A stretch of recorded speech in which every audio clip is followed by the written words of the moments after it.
vous ne nous en voudrez pas, on va attendre nos invités, on va démarrer quand même, n'est-ce pas? Puisque c'est une table ronde importante et dans une journée importante, je dirais même une belle journée, puisque c'est un peu extraordinaire quand même en France, il faut le dire, que le nucléaire soit au cœur du débat.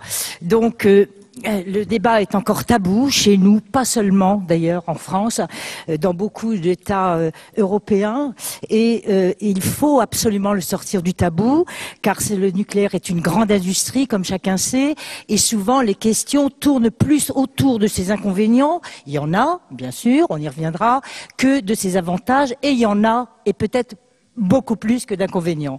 En effet, le nucléaire est un allié pour la compétitivité de nos États membres, de l'Europe, dans le monde.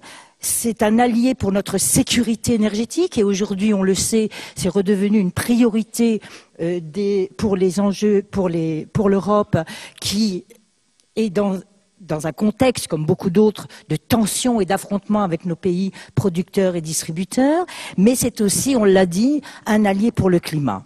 Alors, le GIEC nous dit même, a alerté tout le monde, attention, la pente n'est pas bonne, on va vers un réchauffement climatique trop élevé qui va nuire évidemment non seulement à la planète mais surtout aux hommes et il sera impossible de réaliser nos objectifs et de maintenir le réchauffement climatique à 2 degrés sans le nucléaire. C'est très important puisque le nucléaire, on le sait, ne fait pas de CO2. Je l'ai dit, il y a d'autres risques, et notamment sur la sûreté, la gestion des déchets. On les connaît, on y travaille. Les États sont des gens responsables en général, en tout cas les acteurs et les opérateurs du nucléaire aussi. Mais en tout cas, les risques, sembleraient nous dire les scientifiques et même des écologistes de certains pays du monde, les risques de réchauffement climatique sont beaucoup plus importants que les risques nucléaires. Or, il y a urgence, je l'ai dit, la pente est prise, il faut redonner toute sa place au nucléaire et la COP21 est peut-être une formidable opportunité pour mettre le nucléaire à la table des négociations. 36 pays dans le monde feront du nucléaire en 2040, c'est plus qu'aujourd'hui, 31. Bonjour Gerasimos. Je vous en prie. Comment vont-ils et auront-ils envie de se coaliser pour mettre le nucléaire au cœur des négociations? L'Europe, qui a le plus grand parc nucléaire du monde, qui est leader encore maintenant dans le monde, a-t-elle envie de se regrouper et de prendre la tête de cette bataille? L'Union de l'énergie vient d'être publiée par la Commission européenne. Il n'y a pas grand-chose, on va le dire comme ça, sur le nucléaire, sauf à encourager la recherche pour le nucléaire de la 4e génération. Mais en attendant, comment prenons-nous la bataille? On a comparé l'Union de l'énergie à la CECA. La CECA, hier, était accompagnée d'un traité important, le traité Euratom. Est-ce qu'on ne doit pas aller un peu plus loin aujourd'hui et aller vers un nouveau traité qui permette aux États qui ont envie de développer cette énergie, de la poursuivre sur le territoire, de coopérer au sens des traités et de pouvoir travailler à leur façon à l'intérêt général européen, puisque cette énergie relève, selon le traité Euratom, de l'intérêt général européen. Tous les États membres, on le sait, ne sont pas pour, et ceux qui sont contre sont très à l'offensive. Ils sont 14, c'est vrai, mais ils sont aussi 14 États nucléaires qui ont décidé de poursuivre et développer, et je dois le dire, ils sont un peu plus sur la défensive. On va le dire comme ça, mais j'interrogerai évidemment nos amis. Même s'ils s'organisent, on y reviendra dans le débat. Parmi eux, la France, évidemment, et le Royaume-Uni sont 2 grands États nucléaires, pionniers s'il en est. Une France qui ne doit pas se priver de son atout, puisque c'est quand même le pays le plus propre. On a le droit de se valoriser un peu, non, quand on est très bon, et qui doit pouvoir garder son industrie et rester leader à l'exportation, puisque, comme vous le savez, il faudra répondre à une demande de plus en plus forte de l'électricité dans le monde, et notamment du nucléaire, puisqu'il y a 72 centrales en construction, ça fera 640 gigawatts, mais l'AIE nous dit qu'il en faudrait 930 si nous voulons répondre aux objectifs. Il y a donc un marché extraordinaire. Il faut le construire. Ce sera une contribution formidable pour le climat, la planète et les hommes. Le Royaume-Uni a décidé de son côté de le développer avec 2 EPR dans un premier temps. Il réforme son marché. Et pour pouvoir le faire, il a même eu le quitus, si j'ose dire, de la Commission européenne, mais ça ne fait pas encore une réforme du marché européen qui, lui, dissuade le nucléaire, puisque, comme vous le savez, pour obtenir des contrats à long terme, il faut beaucoup de travail, beaucoup de temps, et la dérogation surtout, et l'accord de la Commission européenne et de sa DG économique et financière. Alors, évidemment, comment le Royaume-Uni aura-t-il envie de mener la bataille du marché européen? J'interrogerai quand même notre ami. Et la France et le Royaume-Uni auraient-ils envie de le mener ensemble avec d'autres États nucléaires? Jean-Paul les connaît bien, il les rassemble aussi avec les opérateurs, les acteurs dans une fédération, une association, je ne sais pas comment, Foratom, et dans laquelle ils cherchent d'ailleurs à insérer des pays qui s'interrogent sur la place du nucléaire dans leur mix, comme la Pologne ou même demain la Turquie, et donc pour aider à l'appropriation de cette technologie et à former des cultures nucléaires dont on a absolument besoin dans les États pour avancer. Alors, comment reprendre l'offensive? C'est pour discuter de ces questions que nous avons cette table ronde. Nous avons envie de poser des questions qui fâchent quelquefois, mais on va le faire sans se fâcher, évidemment. Et c'est un petit peu la méthode de travail que je propose, que j'anime d'ailleurs moi-même au sein des entretiens européens. Et pour cela, je vais donner la parole nous serons 5 et vous serez 5 invités. On va commencer par vous 3. Si vous me le permettez, on va interroger déjà notre invité anglais. Il est notre invité d'honneur aujourd'hui et on va lui demander, il vient du ministère des Affaires étrangères, il est en charge des questions climatiques et il va nous dire comment, lui, ce qu'il attend de COP21 et comment il pense que le nucléaire est un atout pour avancer vers des accords internationaux qui nous permettent d'avancer vers nos objectifs. Merci.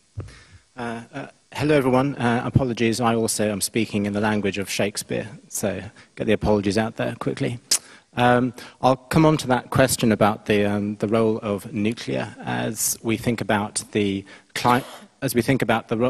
challenges posed by climate change and increasing demand for energy globally. It is clear, as Peter Ricketts and Christian has said, that nuclear, we believe, is very much part of the solution. But before I come on to that, and I think, say some things which I hope helpfully explain why we think that's the case, I just want to sort of briefly recap on why we're here today and why France has, thankfully, agreed to host COP21, which is definitely a massive opportunity to address the climate challenge, but also frame the solution. And as I say, I think nuclear is very much part of that. Allow me just briefly to set the scene for why there is a global attempt to address this climate change risk. It's because of the science, as I'm guessing most of you know. And the Intergovernmental Panel on Climate Change issued its 5th assessment report in 2013, finishing last year, and unequivocally came to the conclusion that unless we act globally to limit global warming to 2 degrees, we will face very dangerous consequences indeed. And I'm pleased to say that our Prime Minister, David Cameron, made this clear at the UN Secretary-General Summit in New York last year. And our Foreign Secretary also made this clear, standing alongside John Kerry in Boston. But they also went further. They also made clear that tackling climate change is a massive opportunity. It's an opportunity for to rewire our economies towards low carbon. And again, we think that nuclear is part of that rewiring. Peter Ricketts helpfully explained that the UK has been taking a lead on this for some years, that we've been doing that in a cross-party position with support from all the main political parties. And so we have binding legislation which enshrines our emissions reduction targets out to 2050. And we think we're making good progress towards achieving that. I think it's also worth expanding a little bit on what Peter said about the opportunities. Lord Stern, Nick Stern, in his groundbreaking study, argued why tackling climate change now should limit the costs of meeting that challenge to 1 to 2.5%. But that if we delay acting globally to tackle climate change, those risks will cost more and more and more the longer we leave it. And there was an updated independent study looking at the implications and indeed the opportunities of tackling climate change last year, which the UK government co-funded.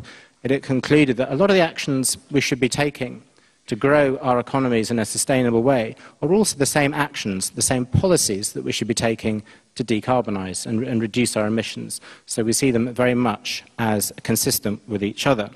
And right now there is a global low-carbon market somewhere around $3.4 trillion.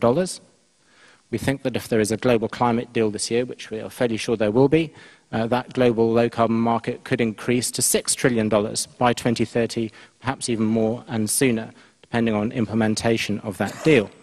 The UK already has the 6th largest share of that global market, worth about 128 billion, and that's growing at 3 to 4% annually. And again, a global deal we think will be a massive catalyst towards expanding that market, creating opportunities for all our companies. And as Peter and Christian said, the UK and France have been working very closely on the climate and energy agenda for many years, whether that was shaping the 2020 package, whether that was getting emissions trading off the ground in Europe, or indeed agreeing the 2030 package at last October's European Council. And it's important also to reflect on what that agreed. It agreed a target of at least 40% by 2030, with the option to go further if we think that there are other offers on the table in Paris which mean we could go further. I think, just to head off any questions on what we think a successful deal in Paris in December might look like, I'll just try and characterize those, if I may, from a European perspective. We think the deal, to be credible, has to come close, if not actually meet, the objective of keeping global warming within to 2 degrees, within reach. This will be hard. We know, for example, what some major emitters want to put on the table, and we think this will leave us short of 2 degrees. So there is much heavy lifting to be done on that this year. The deal also has to be binding. And when we say binding, we know that global agreements are usually politically binding or legally binding. We are committed to a legally binding deal. But we know that will be difficult for some. But binding, or bindingness, is important because it has to create confidence, confidence for investors, confidence for markets that governments are serious, and with that, increased prospects for a carbon price beyond regional mechanisms. So those are some of the key facets, I think, of the deal. But the UK, France and the EU are well placed to capitalise on this, whether that's the low-carbon market or by sector, especially nuclear. So I think we've already heard about why Anglo-French cooperation on nuclear is good not just for our energy security, but also good for business investment and the price per kilowatt hour. But it's also important to recognise that in the EU, it's very much up to each country how to meet their own targets on the way to meeting the EU 2030 target. And that's very much, I think, the shared position of the UK and France. And we welcome the Commission's communication, setting out a strategy for a resilient energy union. This is an important step as part of wider EU reform to strengthen the energy market. But the sheer scale of these challenges means that countries must be able to draw on the full range of low-carbon technologies to deliver this, whether that's CCS, renewables, nuclear, or shale.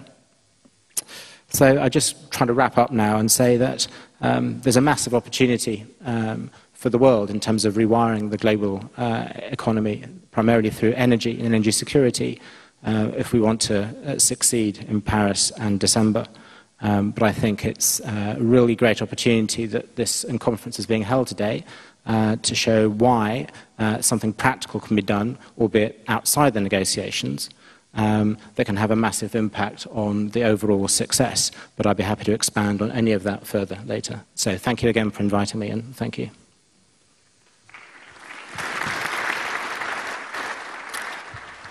Un grand merci. Donc j'accueille Benoît. Bonjour Benoît. tu arrives juste bien. Mais on a démarré notre table ronde, bien sûr, comme tu le sais, comme tu le vois.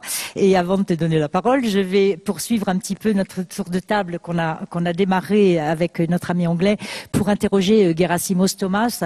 Gerasimos, vous êtes directeur général adjoint à la DG Énergie. Vous avez été directeur général à la DG ECFIN. Et nous avons bien travaillé avec vous sur l'investissement de long terme sur le grand marché européen.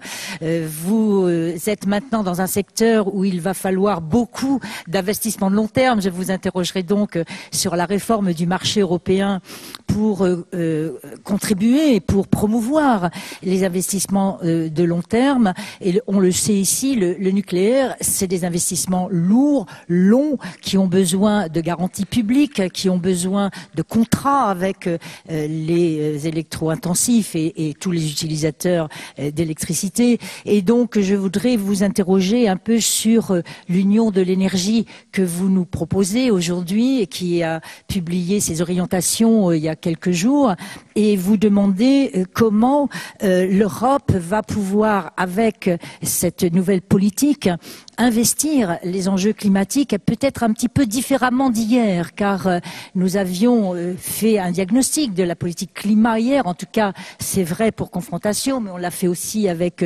Jean-Paul Poncelet il n'y a pas si longtemps d'ailleurs, au mois d'octobre, et Dominique Ristori au CESE à Bruxelles, et nous savons qu'elle a créé beaucoup d'effets pervers et qu'aujourd'hui il semblerait, mais vous allez nous le dire, qu'on reste un petit peu sur le même genre de politique. C'est-à-dire ce n'est plus 3 x 20 pour 2020, mais c'est 3 x 30, allez, 40, 27, 30 pour 2030.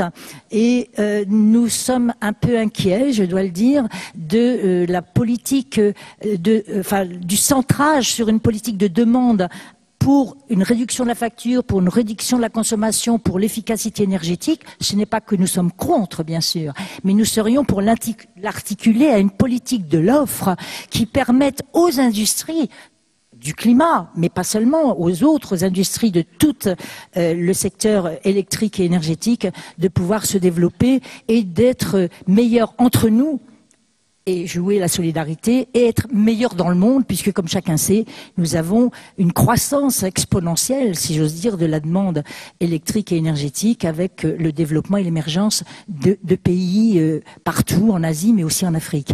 Donc Gerasimos, si vous avez envie de nous répondre un peu à ces questions, nous dire ce que vous aviez à nous dire, bien sûr, et répondre quand même à ces questions. Okay, merci. Bonjour, excusez-moi pour le retard. Je suis très contente que Sven m'a invité de participer à cette conférence. C'est la première fois que je viens à Paris depuis que j'ai pris mes nouvelles fonctions en octobre. Alors, je suis très contente et je suis très intéressé aussi d'écouter les autres participants et aussi les questions.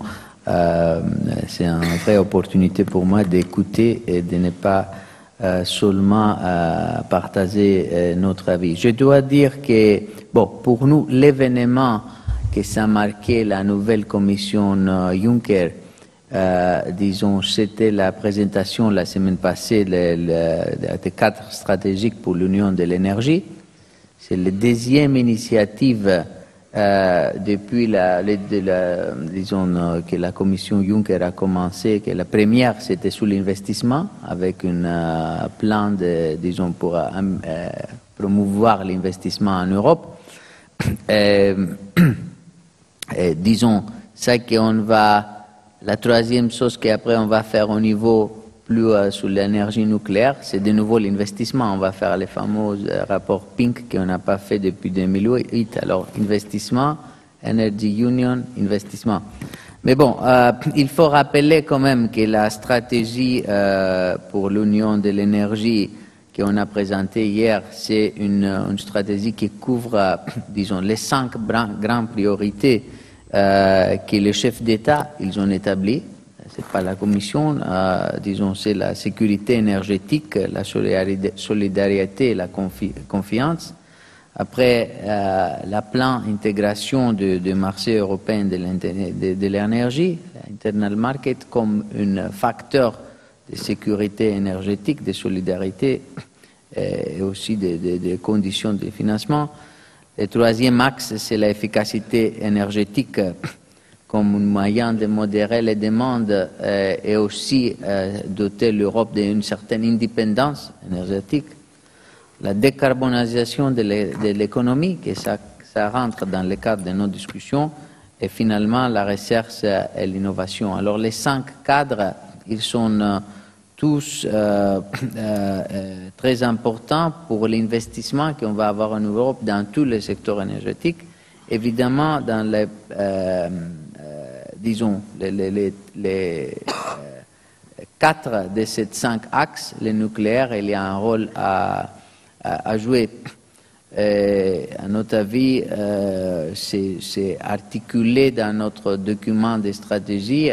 Certains, ils voudraient l'avoir plus articulé, mais disons, la réalité, c'est que le nucléaire s'est reconnu comme faisant une partie importante sur notre effort de décarbonisation.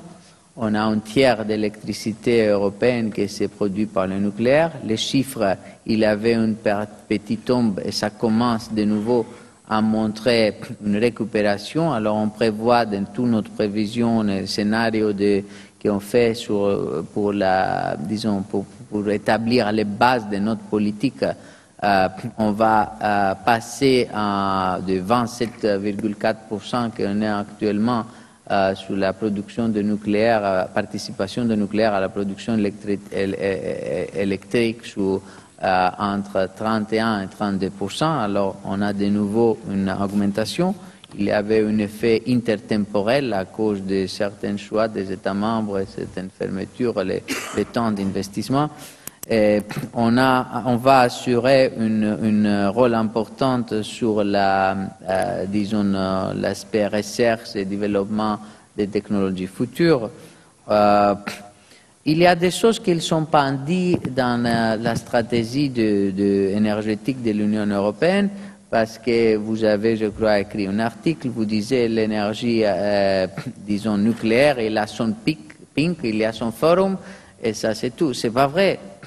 C'est pas vrai. Il y a beaucoup de choses dans le nucléaire qu'on a beaucoup plus que dans des autres sources énergétiques. Il y a les traités Euratom. Il y a les Energy Supply Agency. Et ça, il y a un mécanisme de prêt Euratom.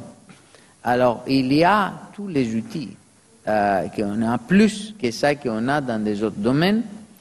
Et je crois que l'outil le plus important, ça quelquefois ça crée un peu de problèmes dans la discussion, mais le plus important c'est le traité Euratom. S'il n'y avait pas le traité Euratom, je ne suis pas sûr qu'il y aurait une décision positive sur Hinkley Point. Alors même sur les questions des aides d'État, même sur les questions d'investissement, on a il faut toujours se rappeler qu'il y a un rôle très important du traité Euratom, qui, au contraire de ces cas, que c'est mort depuis après 50 ans, c'est fermé, c'est liquidé. On gère encore, moi jusqu'à il y a 4 mois, je gère encore l'argent de capital des traités Euratom. Alors, de ces cas, l'Euratom, c'est toujours vivant et ça contribue toujours à l'avancement de la politique énergétique européenne. Alors, moi je crois, si j'ai bien compris, vous avez un peu critiqué les objectifs de la stratégie 2030. Je trouve que pour des points de vue d'investissement, c'est très important d'avoir une clarité sur le cadre. Et on a eu cette clarté sur le cadre au niveau des chefs d'État en 2-3 occasions. C'est ça qu'on a. Tous les chefs d'État de tous les pays européens, ils se sont mis d'accord sur les grands objectifs, les 40%, les 25%. Et il faut travailler dans ce cadre. Personne ne les met ça en cause. Et ça, c'est le cadre que ça va permettre au niveau européen, à l'intérieur, au niveau européen, d'avancer, de faire des investissements nécessaires dans les secteurs avancés avec la décarbonisation. Et ça va nous permettre aussi, à l'Europe, de jouer un rôle très important dans les négociations mondiales. Alors moi, je trouve que le cadre qu'on a, le 2030, c'est plutôt un avantage au niveau des investissements. Et ça donne une clarté. Et évidemment, il faut maintenant se focaliser à ce qu'on doit faire à partir de ce cadre. Il y aura une gouvernance de 2030 où le nucléaire, ça va avoir un rôle très important. Il va avoir une discussion sur l'investissement nécessaire pour le nucléaire. Il n'y aura pas seulement son PINC, mais il y aura une place sur la discussion générale sur l'investissement nécessaire en Europe dans le cadre énergétique. Et il y aura une market design qu'on doit faire. On a annoncé une initiative, un débat sur le market design que ça va porter dans l'action législative en 2016. Et le nucléaire, comme les autres énergies, c'est concerné par le market design. Alors, c'est plutôt dans le suivi disons, concrètes des stratégies générales qu'il faut voir étape par étape qu'est-ce qu'il faut faire dans une ou dans l'autre, disons, plan, disons, dans l'une ou dans l'autre secteur énergétique. Moi, je vais m'arrêter là et j'espère qu'on aura l'occasion d'avancer des arguments dans les questions. Un grand merci, Gerasimos. Donc, bonne nouvelle, le nucléaire très présent dans l'Union de l'énergie, même si c'est pas encore clairement explicité, et ça, pour moi, c'est quand même très important, mais je vais poser la question surtout à Jean-Paul Poncelet, qui peut nous dire comment il a réceptionné, lui, il a reçu justement cette union pour l'énergie. Est-ce que le traité Euratom, qui est effectivement un atout dans les politiques européennes, est suffisant aujourd'hui dans le cadre du nouveau nucléaire qu'on aurait envie de poursuivre et de développer dans une Europe où on le sait quand même, tout le monde n'est pas d'accord sur la poursuite de cette technologie pour la reconnaître d'intérêt général européen. J'ai même dit tout à l'heure brièvement en introduction, mais Jean-Paul pourra peut-être nous le confirmer, on a quand même des offensives de certains pays contre la technologie nucléaire, et même l'acceptation par la Commission de soutenir le projet Hinkley Point va être remis n'est pas encore complètement gagné, puisque l'Autriche et la Fédération des industries éoliennes allemandes portent plainte devant la Cour de justice. Donc on a là quand même une bagarre, si j'ose dire, hein, mais n'ayons pas peur de la bagarre finalement entre nous, quand elle est positive, à mener pour que cette technologie puisse continuer, comme le traité Euratom effectivement l'a reconnu, d'intérêt général européen. Il nous semble qu'on a un peu reculé là-dessus, donc on le dit très tranquillement à la Commission, non pas parce qu'on combat la Commission, parce qu'on veut au contraire travailler avec la Commission, comme on le fait depuis maintenant, allez, je sais pas, 22 ans, hein, Gerasimos, ça fait déjà un moment, voilà comment on peut se coaliser. Voilà, entre les forces positives et qui ont envie de construire, évidemment avec toutes les conditions de sûreté et de gestion des déchets nucléaires, pour lesquels d'ailleurs on a des directives en Europe, on est à l'avant-garde dans le monde, comment on peut aller un peu plus loin pour qu'effectivement ce marché, dont vous nous dites qu'on va le réformer, puisqu'il est à l'ordre du jour, puisse favoriser le développement de cette technologie. Jean-Paul. Merci, merci beaucoup. Je suis ravi d'être là. Merci de m'avoir invité. Je voudrais, dans un premier temps, très brièvement rappeler, je crois que ce que l'on a entendu ce matin, les éléments factuels du dossier et du débat ont été parfaitement documentés, donc je ne voudrais pas insister, sauf à vous dire, allez voir le manifeste Nuclear for Climate qui est rendu public aujourd'hui. C'est vraiment un document exceptionnellement bien fait qui énumère tous les problèmes, les suggestions. Donc, je crois qu'on trouvera là la référence que l'on cherche. Je voudrais, à ce stade, me limiter à deux domaines. Le premier, c'est quelques remarques de nature, je vais dire, politico-institutionnelle, et c'est évidemment lié au cadre européen. Et alors, peut-être, dans un deuxième temps, pour faire avancer les choses, quelques propositions. Alors, les remarques de nature politico-institutionnelle, comme je les appelle, elles sont évidemment liées au document sur l'union énergétique qui a été rendu public la semaine dernière et qui s'inscrit dans un ensemble d'ambitions et d'ambition et peut-être parfois de rêve d'ailleurs, mais enfin d'ambition européenne que l'on ne peut pas critiquer. Je pense qu'à beaucoup d'égards, dans ces ambitions, l'Europe est un modèle pour la lutte contre les changements du climat. Vous avez compris dans mes termes que j'ai évidemment des nuances, et je voudrais insister sur une première chose. Je crois qu'il y a vraiment ce qu'on pourrait appeler une contradiction interminis fondamentale dans la communication, c'est qu'elle appelle à l'union de l'énergie, tant mieux, mais elle oublie quand même un élément fondamental, qui a d'ailleurs déjà été rappelé tout à l'heure par monsieur l'ambassadeur, c'est qu'il y a un traité de l'Union européenne et un article 194 qui dit que les États membres seuls sont maîtres des choix énergétiques, d'énergie primaire, du choix de leurs sources d'énergie.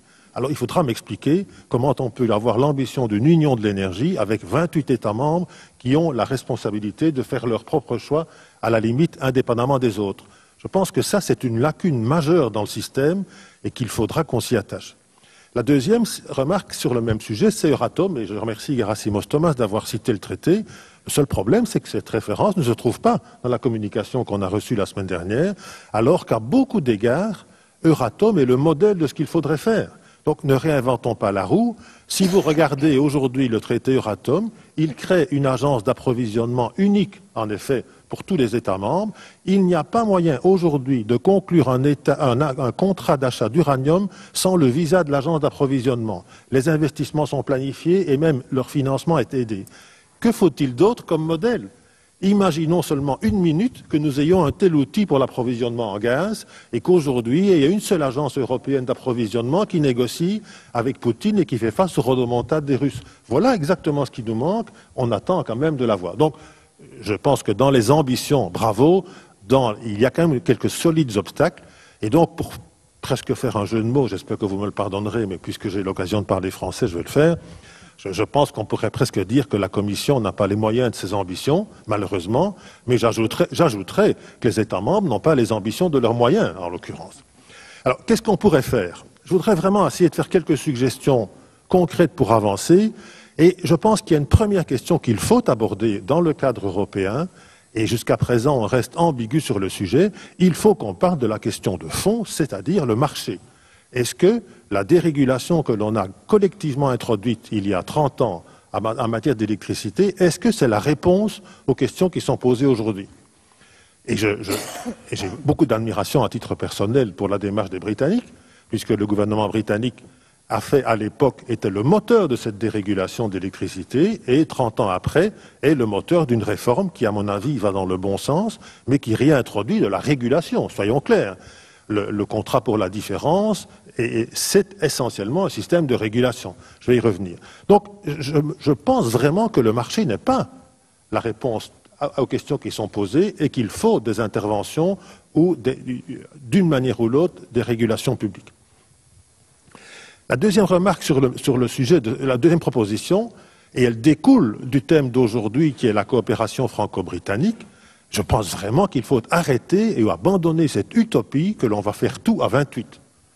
On voit bien aujourd'hui, sur la base de l'accord de la Commission pour les projets de Grande-Bretagne, qu'est-ce que l'on voit? C'est que des partenaires de la même Union européenne utilisent toutes les voies juridiques possibles pour les empêcher.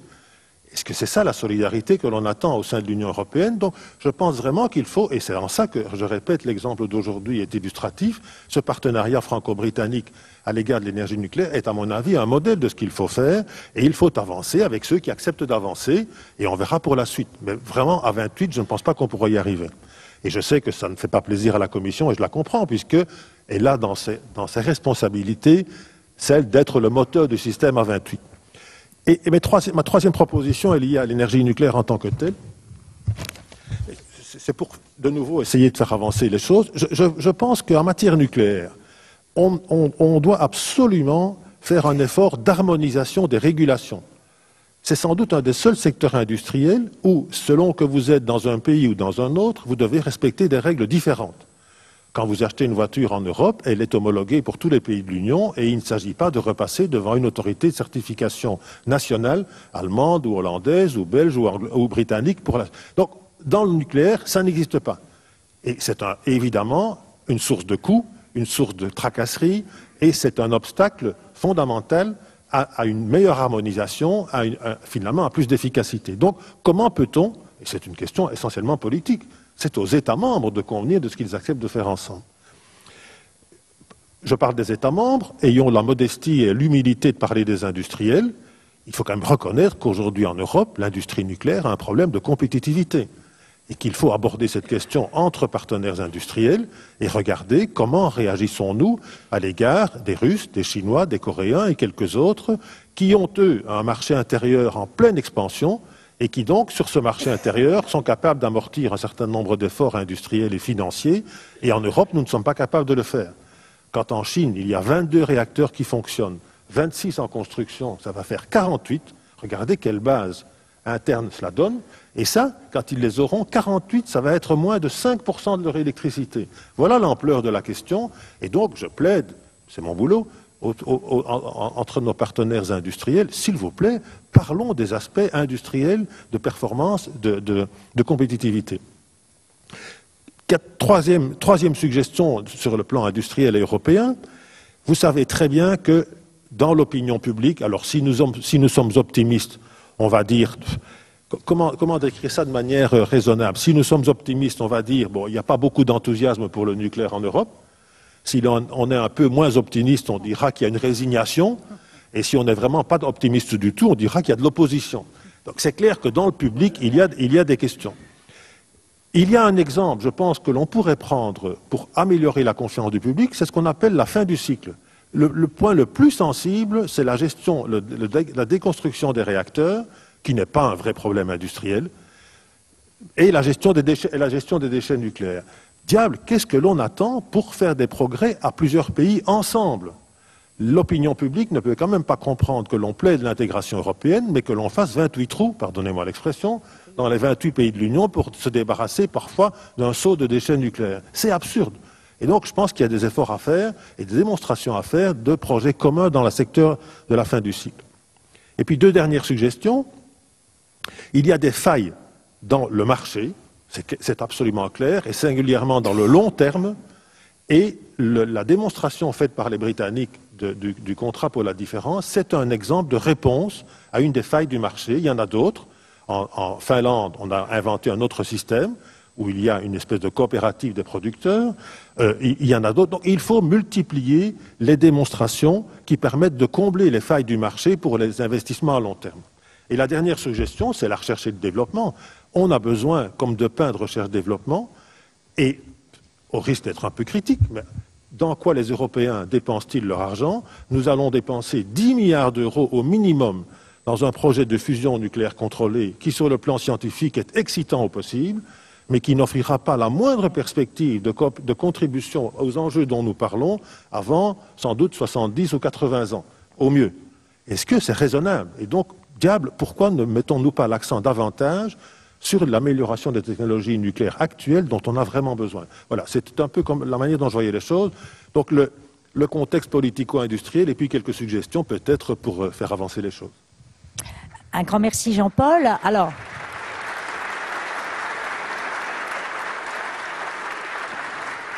nous avons une salle plutôt favorable. Peut-être qu'ils sont pro-nucléaires. Et peut-être aussi. Mais peut-être que ces arguments ne sont pas suffisamment servis dans le débat public en dehors du secteur nucléaire. Et il serait bien, me semble-t-il, que nous puissions aborder aussi cette question à l'échelle européenne ou dans chacun de nos États membres pour ouvrir le débat à la société qui s'interroge beaucoup sur le nucléaire. Tu l'as dit, la fin du cycle, c'est le talon d'Achille, si j'ose dire, du nucléaire. Quand on interroge les Français, il y avait eu un sondage à l'époque fait par l'Andra, si vous deviez comparer les déchets nucléaires à un animal, je vous le donne en mille, mais je ne vais pas attendre vos réponses, je vais vous la donner. Un scorpion. Et si c'était une plante verte, la plante carnivore. Donc vraiment le pire du pire, quoi. Donc, or, il y a de la recherche, il y a des expériences, il y a des laboratoires, il y a bientôt des centres de stockage. Il y a déjà des centres d'entreposage qui fonctionnent. Il y a des centres de stockage, comme nous en France, avec CIGEO, en préparation. On n'a plus qu'à franchir, si j'ose dire, le dernier palier d'une troisième loi, mais bon, elle est reportée parce qu'on est sous la pression des opposants, et du coup, on règle pas suffisamment vite nos questions.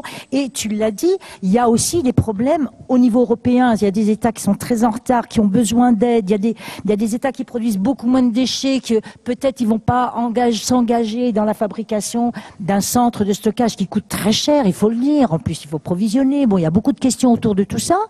Et on pourrait aller vers des centres régionaux où on n'a pas le droit de parler de centre régional parce que vous imaginez bien, s'il faut accueillir les déchets des autres, ça pose problème, les transports, ceci, cela. Mais au lieu de répondre aux questions avec force, comme tu viens de le faire, on laisse les questions un peu dans les mains des opposants qui sont contre. Et du coup, on retarde le débat, ou on le ferme, ou on reporte les lois, et on prend du retard pour le nucléaire lui-même, je veux le dire.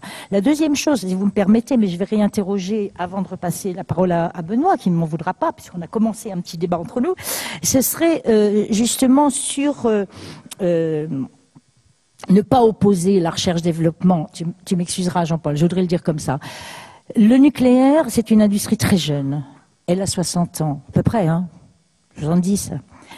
Elle a fait ses preuves. Il y a eu 3 accidents nucléaires dans le monde, c'est vrai. Mais elle en a évité combien d'autres dans les mines de charbon et ailleurs, et combien de morts, et combien de pollution. On a ces chiffres. Il faut les donner dans l'espace public.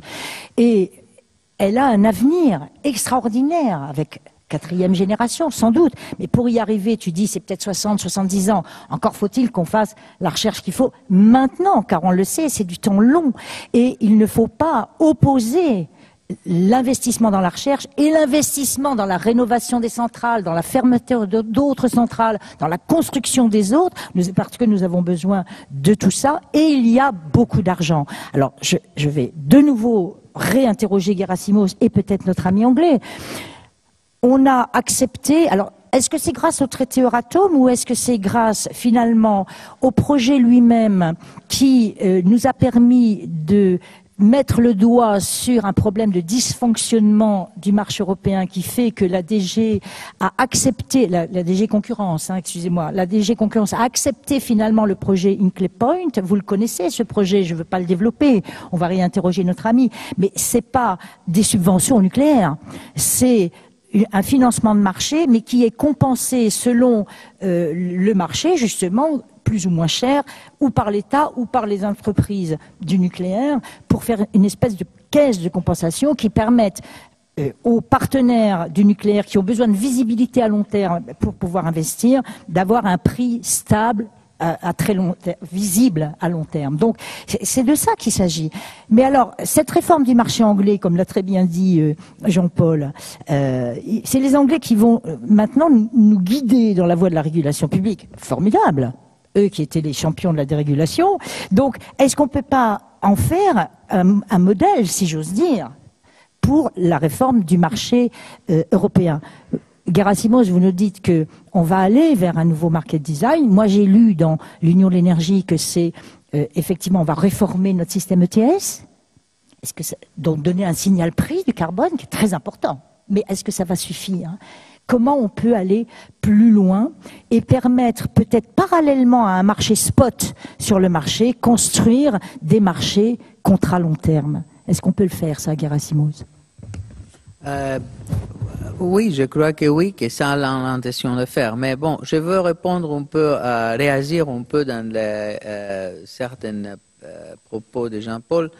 Alors, au niveau institutionnel, on a le traité Euratom, c'est présent à plusieurs décisions. Alors bon, vous savez, sous la stratégie de l'Union énergétique, il y a des règles de combien de pages. Il y a les choses qu'on a mis pas seulement dans le nucléaire, il y a des autres choses, sur les renouvelables, des choses qu'on n'a pas mis dans les textes, on a mis dans les footnotes, ou des choses qu'on a mis dans l'annexe. Alors il ne faut pas trop jouer autour de ça.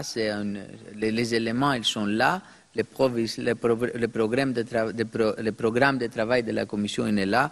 Alors, je crois que c'est incontestable que le traité Euratom est là, que ça joue un rôle important. La question des 28 États membres. Bon, d'abord, sur la question de Hinkley Point, La Commission le savait qu'il va, les Autrichiens, l'Autriche avait annoncé qu'il va avoir ce recours au Cour européen de justice. Et la Commission, le collège, il a pris la décision sur Hinkley Point en pleine connaissance des causes et on est prêt de défendre la décision qu'on a prise. Il y a des décisions, des processus juridiques, des cours suprêmes, etc., dans tous les domaines. Moi, je viens du secteur financier. Évidemment, j'ai travaillé les derniers 5 ans dans la crise, soit la Banque centrale, soit nous avec les mécanismes de prêts dans les pays périphériques, etc. J'ai passé 4 ans d'aller au cours de justice pour l'une ou de l'autre chose. Finalement, les choses ils sont mises en cause, ils sont clarifiées. Si on est confiant des propositions qu'on a faites, on peut avancer même à 28. Je crois que je ne suis pas tout à fait d'accord avec... Bon, il y a cette contradiction, évidemment, entre les traités, que ça laisse le mix énergétique aux États membres et l'ambition d'une union énergétique. Ce sera une union énergétique différente de l'union bancaire ou de l'union économique et monétaire, mais quand même, même si on vient comme moi de l'extérieur de cette, disons, domaine de l'énergie, et avec une expertise, dans la commission dans différents domaines ou aussi dans les privés, c'est étonnant de voir combien de volonté il y a pour une coopération dans le domaine énergétique en général dans l'Union, même s'il y a cette, disons, les traités disent clairement que c'est en compétence partagée avec une mix nationale. Je veux vous dire, la preuve, j'espère que ce n'était pas la mauvaise, moi j'ai choisi d'aller dans le domaine de l'énergie, justement parce que c'est le seul domaine au niveau Commission européenne où il y a, disons, volonté de faire quelque chose à 28. Tout le reste, c'est prise dans la subsidiarité, non, il faut faire moins de ce qu'on faisait avant, etc. Malgré les problèmes qu'on a un peu juridico-institutionnels, il y a une volonté d'avancer. Alors je crois qu'il faut plutôt voir les côtés positifs et pas les côtés négatifs de ça. Il y a une volonté européenne de travailler ensemble dans le domaine énergétique. Alors, moi, je trouve que je suis très contente que Jean-Paul il fait des propositions concrètes sur la question de waste, de commissioning, sur la standardisation industrielle. C'est quelque chose qui n'est pas seulement les régulateurs, mais aussi l'industrie, ils peuvent travailler ensemble. Moi, quand je suis arrivé dans ce dossier nucléaire, je me suis étonné par rapport des autres secteurs industriels j'ai vu ou j'ai traité dans le passé, combien de standardisation il y a, pas seulement dans les corps de nucléaire, mais tout ça qui est autour. Et alors, évidemment, ça c'est un coût au niveau réglementation, pour approbation, etc. C'est difficile, dans notre proposition, on n'a pas articulé pour des raisons institutionnelles l'objectif d'un régulateur commun européen, etc. Mais les étapes, il peut certainement porter à une coordination dans ce domaine. Je crois avec ce qu'on a fait dans les directives de sûreté et les stress tests et les peer review, finalement, on va dans la pratique, même sans le dire, vers une direction de faire travailler un peu plus ensemble les différents régulateurs. Alors il faut voir la substance et pas seulement la forme, mais je suis au début de mon engagement dans ce secteur, je vois je ne suis pas sûr, essayons d'être prudents ici dans le public, je ne suis pas sûr que nous avons l'industrie avec nous. Moi, j'ai passé 15 ans aussi de travailler dans l'intégration des marchés financiers en Europe et on n'a pas eu le secteur financier avec nous. C'est maintenant avec la crise qu'on a imposé les superviseurs communs de la BCE, mais les banques françaises, ils voudraient avoir l'accès, moi j'ai travaillé justement pour ouvrir la possibilité des banques d'un pays ou de l'autre d'acheter une banque dans un autre pays. J'étais le responsable de libre circulation des capitaux, mais de ce même côté, ils voudraient gérer la banque comme banque domestique et pas une banque. Alors, ce serait, j'espère que c'est différent dans les secteurs d'énergie, qu'ils voient que les secteurs privés, les secteurs du nucléaire et de l'énergie en général, c'est aussi dans l'effet pro l'intégration européenne et pas pro un marché d'accès dans les différents autres pays européens, mais gérer chaque fois l'accès au niveau national. Alors je suis particulièrement contente de ces deux propositions de Jean-Paul sur la standardisation et sur la travaillons ensemble avec. Market design, c'est essentiellement pour moi, et je crois pour mes collègues, l'autre directeur général et le directeur général, c'est un processus de pas seulement de voir des ETS qu'on a déjà revu, on a déjà fait les nouveaux réserves, etc.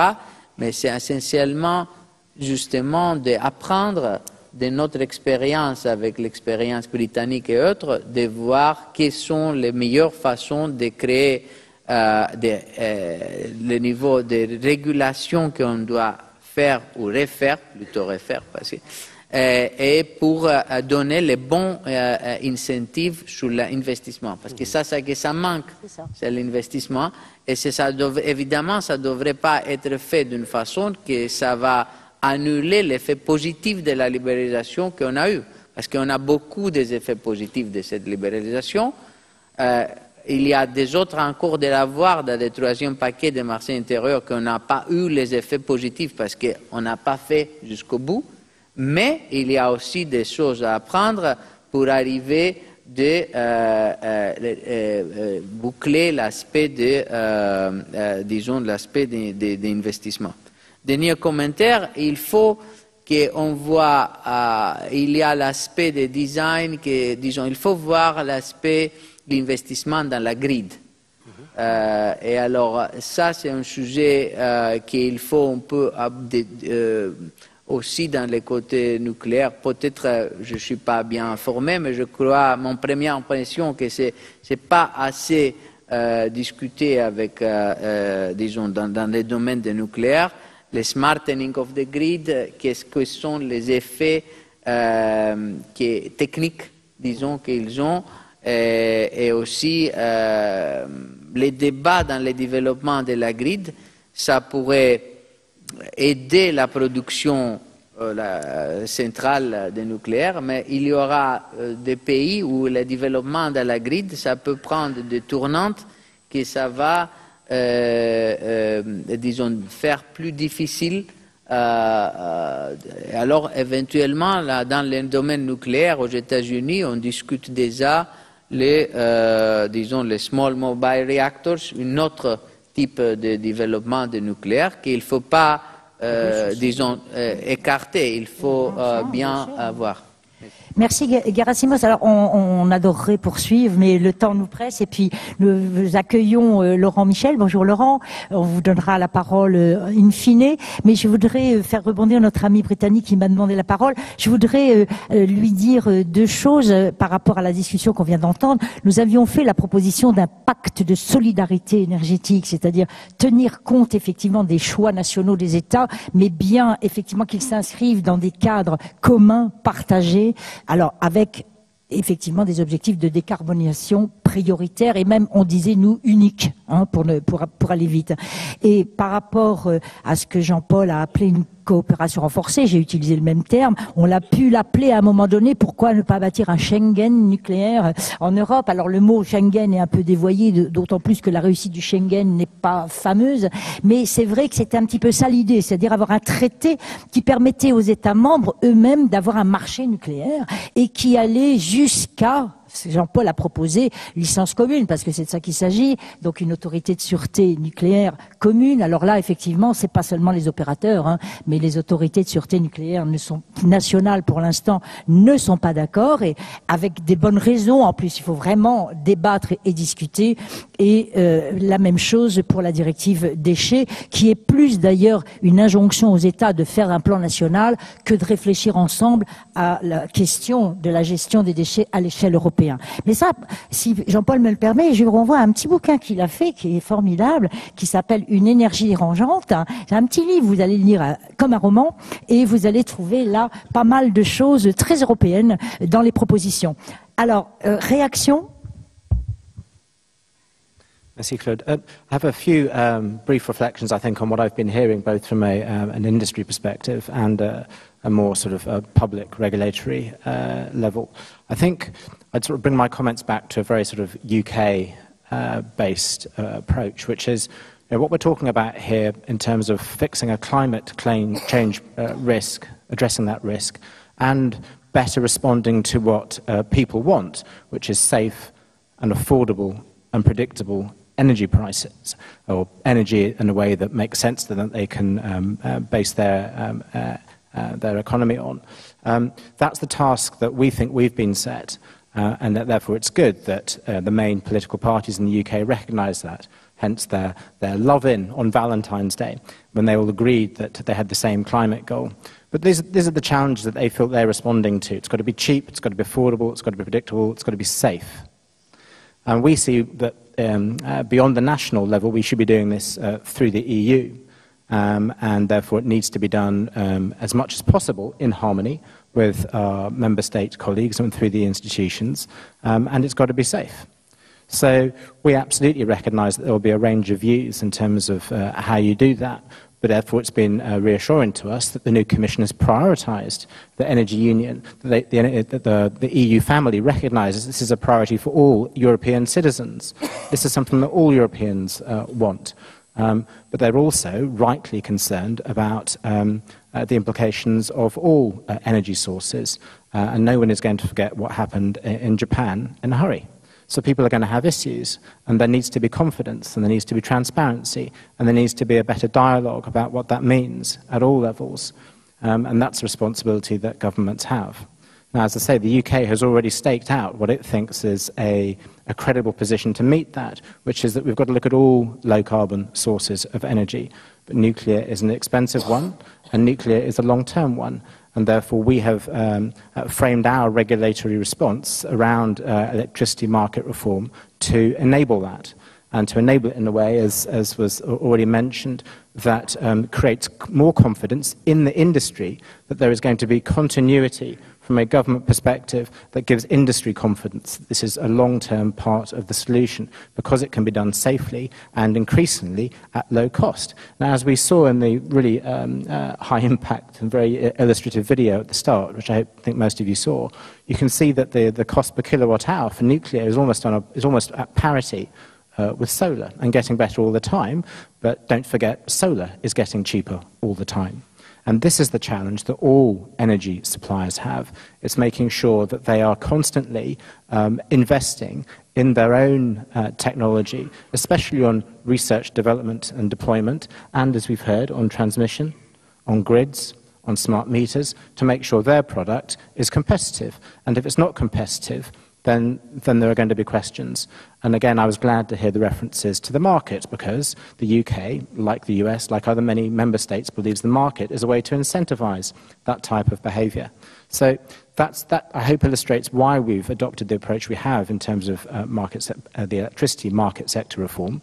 Some of you may also be aware that there are many other countries, emerging powers, growing economies, some in the developing world, who are looking very closely at what the UK experience is, for better, for worse. What are the pros and the cons that we're finding about contracts for difference, about a strike price, giving those investors and those potential suppliers more confidence. So India, for example, is basically having a very detailed discussion with us about our experience of contracts for difference and what that means across all ranges of energy supply. Now, the jury will remain out for a while, As I say, we have taken a gamble. We think that Hinkley Point C should be the start, not the end. We would like to see more nuclear come online, and we are confident that there will be others in the EU joining us on this, because it's hard to see, taking it back to a high-level political point of view, if we are going to meet our 2030 climate reduction, emissions reductions targets, we're not going to do it without nuclear. Nuclear has to be part of that, and nor are we going to do it for 2050 or by the end of the 21st century without nuclear. The US recognises that, India recognises that. So I think the direction of travel is pretty well set, but as we've heard from the industry perspective, there is a need to close gaps, and there is a need to harmonise, and there is a need to give investors more confidence. And the UK is absolutely at the centre of that and wants to work with partners to create that confidence. Thank you.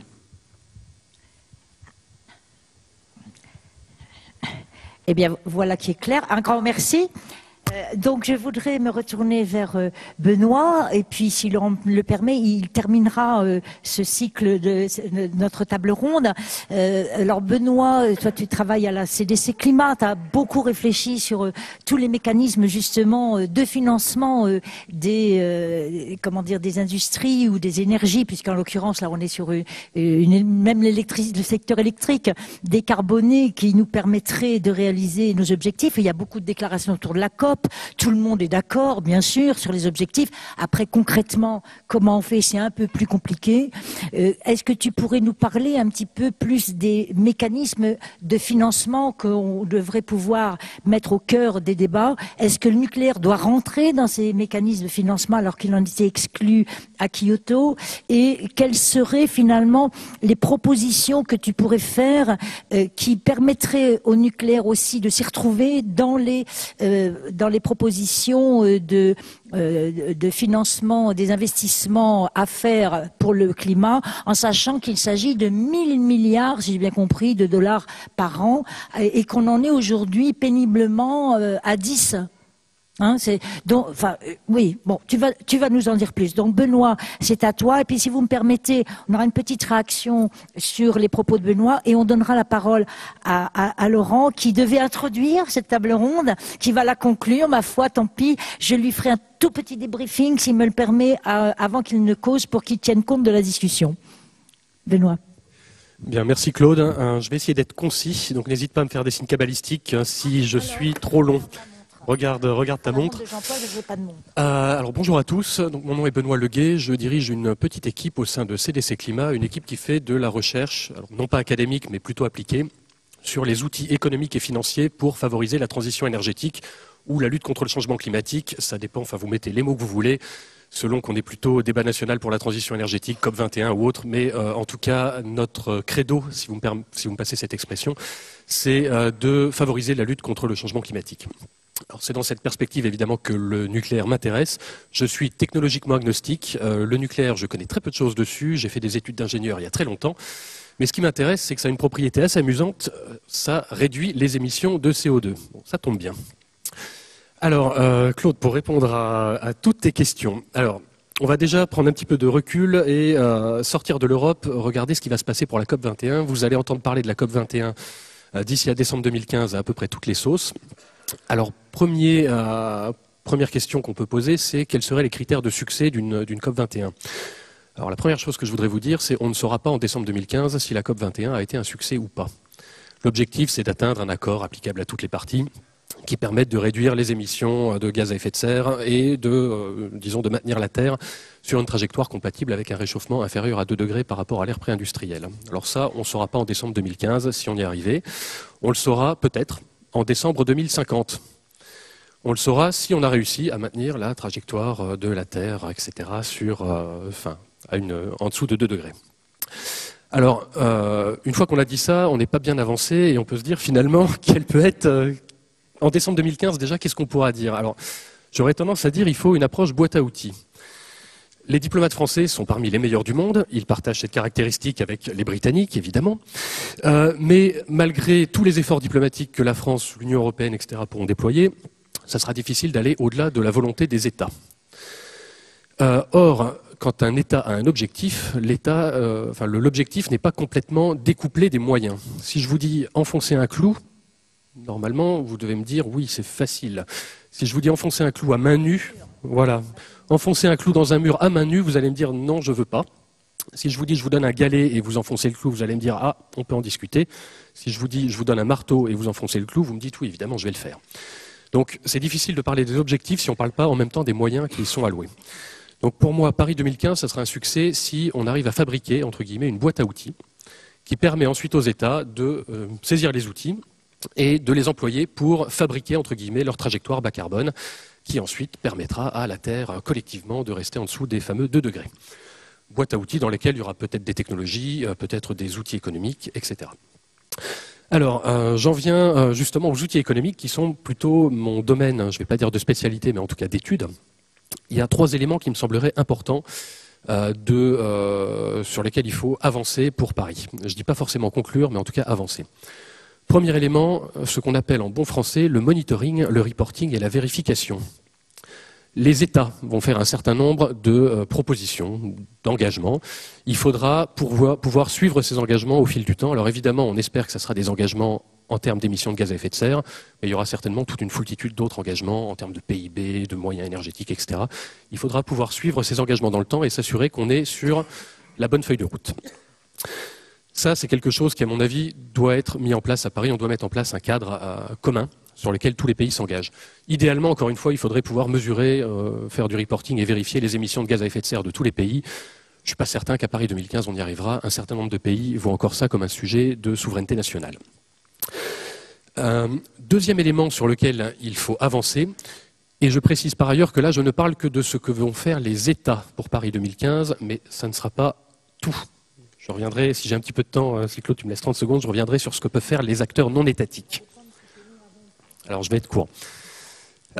Deuxième chose que pourront faire les États, c'est mettre en place un cadre qui favorise la mise en place d'un prix du carbone. Alors, je suis un très mauvais économiste, mais si je veux réduire les émissions de gaz à effet de serre, ce que j'ai appris à l'école, c'est qu'il faut mettre en place un prix du carbone. Alors, je ne suis pas prix Nobel d'économie. Les prix Nobel d'économie ont plutôt tendance à préconiser un prix unique du carbone au niveau mondial. Je ne pense pas que de Paris 2015 sortira un prix unique au niveau mondial. Néanmoins, un certain nombre de zones géographiques ont déjà mis en place des prix du carbone. On a un prix du carbone en Europe depuis 2005. On n'est pas les seuls. Certains bouts des États-Unis mettent également en place ou ont mis en place des prix du carbone. La Chine y réfléchit. Il y a 7 marchés pilotes en Chine. Alors un marché pilote en Chine, ça couvre à peu près 50 millions de personnes. Donc c'est à peu près la taille d'un pays européen. Et ils réfléchissent à mettre en place un prix du carbone au niveau national en 2016. D'autres pays, j'ai mentionné la Chine, l'Afrique du Sud également a mis en place un prix du carbone, pas à travers un système de quotas, mais à travers une taxe. En tout cas, ça me semble quelque chose d'utile et indispensable. Certainement pas suffisant, mais en tout cas indispensable. Donc si à Paris, on peut mettre en place un cadre qui permette progressivement aux États d'augmenter leur ambition et de mettre en place un prix du carbone, on aura gagné. Deuxième élément qui me semble indispensable, le prix du carbone, c'est super, ça va détériorer la rentabilité économique des investissements élevés en carbone, enfin marron, appelons-les marrons pour simplifier. Donc ça va améliorer la rentabilité économique des projets verts ou des projets qui réduisent les émissions de gaz à effet de serre, énergie renouvelable, efficacité énergétique, nucléaire. Ça ne sera pas suffisant. Pour favoriser également les projets bas carbone, ce qu'il conviendrait de faire, c'est d'améliorer le financement de ces projets. Donc non seulement créer une demande en produits, biens, services verts, mais également favoriser l'offre de ces produits, biens et services verts. Comment on peut faire ça? Alors il y a un certain nombre d'innovations, entre guillemets, qui n'en sont pas vraiment, mais les financiers appellent ça en général des innovations. Vous avez certainement entendu parler d'obligations vertes ou d'obligations climatiques. Alors, les obligations, c'est vieux comme le monde, hein, c'est émettre de la dette. Finalement, émettre des obligations vertes, ça permet de flécher du capital vers des projets verts et peut-être, mais là c'est une supposition peut-être un peu hardie, dans certains cas, de réduire le coût du capital pour ces projets. C'est peut-être une idée à essayer de mettre en place et on peut peut-être essayer même d'aller un petit peu plus loin. Si on a besoin d'argent, il y a une façon assez simple de le faire, alors une façon assez simple mais qui hérisse le poil d'un certain nombre d'économistes plutôt orthodoxes, c'est de créer cet argent, faire de la création monétaire. Alors ça c'est une forme peut-être très extrême, hein. Si on est vraiment, voilà, plaçons-nous dans un cadre un petit peu utopique, on a besoin d'argent, la meilleure façon de faire c'est de le créer. Alors ce sont les banques qui créent de la monnaie. Elle le crée dans un cadre réglementaire qui est ce qu'il est. Elle le crée en fonction des contraintes qui leur sont imposées. Si on modifie ces contraintes, on peut, le cas échéant, favoriser la création de monnaie, mais targetée, entre guillemets, vers des projets verts. Alors pour vous donner une illustration assez concrète de ce que ça peut être, on a mis en place en Europe un certain nombre de programmes de détente quantitative. Notamment au mois d'octobre, si ma mémoire est bonne, il y a eu une détente quantitative plutôt focalisée vers les PME. Pourquoi ne pas faire une détente quantitative focalisée vers les projets verts, bas carbone, etc. Alors ça pose plein de questions économiques, macroéconomiques, etc. Et puis ensuite, même si on est d'accord sur le principe, ça pose des questions définitionnelles. Qu'est-ce qu'un investissement vert? Comment est-ce qu'on qualifie un actif vert par rapport à un actif marron? Alors là, ça pose plein de questions, plein de travail pour les chercheurs, c'est super, et certainement des pistes que les politiques pourraient par ailleurs explorer de façon utile. Prix du carbone, offre de financement. Je pense avoir fait le tour de ce que les pays pourraient faire. Ce ne sera pas les seuls acteurs néanmoins présents à la négociation, même si formellement, dans la négociation, ce sont les États qui négocient. Les acteurs non étatiques, c'est-à-dire les entreprises, les collectivités territoriales, peuvent également faire un certain nombre de choses. Et je vous donne un scoop, finalement, c'est peut-être eux qui, dans certains cas, vont plutôt préfigurer les engagements que peuvent prendre les États, précéder les engagements que peuvent prendre les États et aider les États à prendre des engagements un petit peu ambitieux. D'ailleurs, il y a peut-être 2 dates à noter sur vos agendas. Le 20 et 21 mai sera organisé à Paris le Climate and Business Summit. Ça sera organisé par le Global Compact et Entreprises pour l'environnement. Et le 22 mai, donc le lendemain, il y a une journée finance climatique qui est organisée par la Caisse des dépôts et la Banque européenne d'investissement avec Paris Europlace. Donc ce sera des événements au cours desquels on s'intéressera à l'agenda des solutions, en gros à ce que peuvent apporter les acteurs non étatiques. En particulier pour la journée du 22, ce sera ce que peut apporter le secteur financier dans la corbeille de la mariée COP21. Peut-être un petit mot sur les mécanismes de financement propre avant d'interroger. Alors je vais le faire tout de suite, comme ça je ferai d'une pierre deux coups, excuse-moi. Oui, tu ne nous as pas parlé des mécanismes de financement propre, donc vers quoi? Est-ce qu'on va vers une réforme au moment de COP21? Est-ce que le nucléaire aura sa place, comme d'autres secteurs, comme la forêt par exemple, dans ces mécanismes-là? Ça voudrait dire quel montant? Parce que le nucléaire, c'est pas tout à fait du même montant, enfin c'est des enjeux autrement importants. Mais moi je poserai une deuxième question, c'est est-ce que la création monétaire, alors je me retourne vers Gerasimos qui est le grand champion, est-ce que la création monétaire ou faire de la dette, c'est-à-dire en fait faire concorder une politique monétaire avec une politique climatique et faire de la dette pour les investissements climat, est-ce que c'est par là qu'il faut commencer? Est-ce que c'est le rôle des banques centrales? Est-ce que les banques centrales, elles vont pouvoir imposer aux banques dont elles doivent réguler le système de financer l'industrie alors que c'est pas leur mission pour l'instant, il faudrait leur redéfinir leur mission. Gerasimos, est-ce qu'il n'y a pas d'autres moyens d'abord peut-être à réfléchir pour mettre en place des fonds dédiés au climat et créer des outils et des fonds qui pourraient effectivement financer ces investissements? Il y a déjà des choses avec le fonds d'investissement européen qui s'est mis en place. Est-ce qu'il ne faudrait pas, avec le livre vert qu'on a voté il n'y a pas longtemps, enfin qu'on a adopté il n'y a pas longtemps, est-ce qu'il ne faudrait pas aller plus loin? Et est-ce que le plan Juncker, finalement, qui cherche dans cette direction, mais on n'a encore pas le moindre euro, il faut quand même dire les choses comme elles sont. Comment on pourrait faire pour mobiliser cet argent et faire de l'argent public qui va être mis effet levier de fonds privés pour qu'ils aillent s'investir dans des projets bas carbone? Alors, je te pose la question en même temps à toi, Benoît, et puis je voudrais bien que Gerasimos nous en dise un petit mot. Alors, je vais commencer par Kyoto. Alors, tu as parlé du mécanisme pour un développement propre, mécanisme très intéressant qui a été mis en place dans le cadre du protocole de Kyoto, et qui visait à rétribuer les efforts de réduction des émissions de gaz à effet de serre dans les pays en développement. En 10 ans, ce mécanisme a permis de dévier à peu près 300 milliards de dollars du brun vers le vert, en ordre de grandeur. En 10 ans, 300 milliards de dollars, ça fait à peu près 30 milliards de dollars par an, gardez ça en tête. À Cancun et Copenhague, les pays du Nord se sont engagés à mobiliser, le terme est assez vague, à mobiliser 100 milliards de dollars par an. Donc déjà, on est presque un petit ordre de grandeur au-dessus.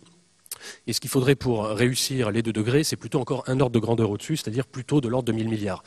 Alors après, c'est un ordre de grandeur, les estimations varient déjà pas mal dans cet ordre de grandeur, mais déjà pour vous donner une petite idée. Alors dans le cadre du protocole de Kyoto, premier point, le nucléaire n'est pas exclu, c'est-à-dire que les États ont toute latitude pour mettre en place les politiques, les moyens qu'ils veulent, et donc si les États veulent mettre en place du nucléaire sur leur territoire national, grand bien leur fasse, ça réduit les émissions, tant mieux. Dans le cadre du mécanisme pour un développement propre, le nucléaire n'est pas exclu stricto sensu. Il y a une formulation un petit peu ambiguë très onusienne, qui est que les États doivent s'abstenir d'utiliser pour leur conformité des crédits issus de projets nucléaires dans le cadre du mécanisme pour un développement propre. Bon, c'est déjà pas très facile à comprendre en anglais, en français encore moins. De fait, ce qui s'est passé, c'est qu'il n'y a eu aucun projet nucléaire dans le cadre du mécanisme pour un développement propre. Je précise néanmoins, il y a un autre mécanisme qui s'appelle la mise en œuvre conjointe, qui est beaucoup moins connu. Je fais partie du comité de supervision de la mise en œuvre conjointe. Et en fait, dans le cadre de la mise en œuvre conjointe, c'est pour rétribuer les efforts dans les pays du Nord. Le nucléaire n'est pas du tout exclu. Il n'y a aucun biais technologique dans le cadre de la mise en œuvre conjointe. On a vu 0 projet nucléaire. Donc, moi, je veux bien que des acteurs veuillent le mettre dans le cadre du MDP, du mécanisme pour un développement propre, et le demandent. Mais j'aurais tendance à leur dire, très bien, faites déjà dans le cadre de la mise en œuvre conjointe. On n'a vu aucun projet. On a vu du co-firing. Alors, j'ai pas tous les chiffres. En ordre de grandeur, c'est un ordre de grandeur en dessous du mécanisme pour un développement propre. Donc, en ordre de grandeur, on va dire 30 à 50 milliards de dollars par an, pour le coup, sur 5 ans, 2008-2012. En tout cas, il n'y a peut-être pas suffisamment de demandes, mais c'est ça mon point. Si on veut passer à un ordre de grandeur au-dessus, de toute façon, il faudra de la demande pour des crédits mécanismes pour un développement propre. Jusqu'à présent, la demande était essentiellement assurée par le système européen d'échange de quotas. Il n'y a aujourd'hui plus de demande et je ne suis pas certain, l'Union européenne, pour faire simple, ne veut plus de ces crédits et je ne suis pas certain que quelqu'un à la surface de la planète en veuille encore. Donc on peut bien évidemment se dire on va faire du scaling up de ce mécanisme, mais on peut toujours faire du scaling up côté offre, s'il n'y a pas de demande, ça ne sert pas à grand chose. Donc à mon avis, c'est certainement quelque chose à faire, mais ce n'est pas par ça qu'on va s'en sortir. Sur politique monétaire, je propose à Gerasimos de réagir. Gerasimos. Merci. I will switch to English. I think that I am not sure that, the first thing that we have to do to promote green investment is to look at QE. QE is a temporary issue. I think the financing that we have available in the green area is not ready, let's say, to be part of QE. So by the time it will be ready, I think it will be probably QE will have to finish. So I would prefer that we focus our efforts in more structural solutions to promote green financing. I think, when the major effort that we have to do in Europe is to make let's say, to attract capital market financing as opposed to bank financing when it comes to the energy sector in general and the green investment in particular. I think the effort is on the capital market side. It is very important that we have the green bond market. It's good for certain things, not for other things. I think it is something that we have not sufficiently looked at, let's say, in the energy sector or in the Commission in Brussels on how it's a self-regulated market. It has a lot of advantages, but it could be more targeted. It's a good development that probably has more potential. It's not the solution to everything, but green bond market could be a solution to some issues. I believe that we have the instruments in the power generation, in infrastructure, in renewables, in most of the green areas. We do have the financial instruments. It is a question, in my view, to move more from bank financing to capital market financing. I'll make 2 more comments. In the energy efficiency area, it is the area where we do not have the proper financial platform. There are small problems. We have not found a way to scale up things. So everybody knows that, what you need to do at the level of the one building, at the level of public or private building or a small company, but we have not found yet I think we need some more reflection on finding the right platform to scale up financing for energy efficiency. So this is a defeat that we have in matching our ambitions on energy union and the financing industry. And then I think the last comment I would make is on the public support. Let's say what we do with the Juncker plan, but not only with the Juncker plan, with all the instruments that we have at European level or at national level. I think that there is a lot of effort that we are doing together with the public banks, and we need to do more, and the EIB. is to try to find appropriate instruments to leverage the public financing that is already available. There is a culture, you know, if you take the structural funds, for example, there is a culture of grant financing, that it is not always the most efficient way to promote the green economy in many sectors. And if you look at the planning that all the member states have done on the deployment of structural funds from 2014 to 2020, they have allocated overall, all the countries together in Europe, 38 billion in energy-related matters. It's, let's say, 27 in pure energy and plus 11 in efficiency in the transport sector on energy. So we have 38 billion, and all of it is planned to be grants. This has to change. The Juncker plan has two aspects. The one is to ask member states to rethink the way by which they plan to use this money, if it is necessary for everything to use subsidies and grants, or whether they could find ways to use this money to leverage more financing, private financing in the area. And then we have the Juncker plan. The Juncker plan, it is true that it is still under negotiation between the Council, the European Parliament, etc. It is it's a debt instrument. Certain things can be done by the EIB, they can be front-loaded already. I think the Juncker plan in the energy area, it will be a big success, because not only it is probably the Connecting Europe facility is an instrument that we have, and it is looking at infrastructure. But the, let's say, Juncker plan, the instrument, the European Fund for Strategic Investment, is also going to cover renewables, and it's going to cover energy efficiency. So it's much broader. And the last element, I think, to come back to the beginning on the Euratom is not exactly, but I think we are also, you should be aware that we are revising, it was something I was responsible before, we are making a review of the Euratom loan instrument, and we are trying to find ways, there are technical reasons by which, because the capacity has been exhausted, that we have to do this review, but we are trying to find ways by which this can cover more things and in a different way than the traditional Euratom loan that is not, at the end of the day, it exists, but it's not so attractive to the industry for various reasons. So this is 2015 is going to be a year by which we are going to revisit the Euratom loan instrument in a broader and fundamental way. We see if we succeed, but this is a moment also to look at it.